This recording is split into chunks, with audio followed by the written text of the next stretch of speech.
உனக்காக என்ன வேணா செய்யறேன். ஆனா நான் என்ன செய்யணும் நீ சொல்லு. இப்ப சொன்ன பாத்தியா அது மேட்ரு. சொல்ற என்ன செய்யணும்னு சொல்ற. காலையில எந்திரிச்ச உடனே எனக்கு நீ போன் பண்ணி எந்திரிச்சிட்டேன்னு சொல்லணும். ஏன்னா என்ன நீ லவ் பண்றல்ல. வீட்ல இருந்து ஸ்கூல் வர வரைக்கும் ஒரு சின்ன கேப் இருக்கு பாத்தியா, அந்த கேப்ல நீ என்ன பத்தியே நினைச்சிட்டு வரணும். ஏன்னா நீ என்ன லவ் பண்றல்ல. டீச்சர் கிளாஸ் நடத்தும் போது நீ கிளாஸ கவனிக்க கூடாது, என்னையே பாத்துட்டு இருக்கணும். ஏன்னா நீ என்ன லவ் பண்றல்ல. ஈவினிங் ஸ்கூல் முடிஞ்சு எல்லாரும் வீட்டுக்கு போவாங்க, ஆனா நீ போக கூடாது, என் கூட டைம் ஸ்பெண்ட் பண்ணணும். ஏன்னா நீ என்ன லவ் பண்றல்ல. நைட்ல நீ தூங்க கூடாது, என் கூடயே பேசிட்டு இருக்கணும். ஒருவேளை தூங்கிட்டேன்னு வச்சுக்கோ, அந்த கனவுல கூட நான் தான் வரணும்.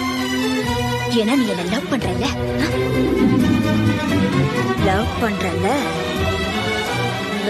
பண்றல்ல.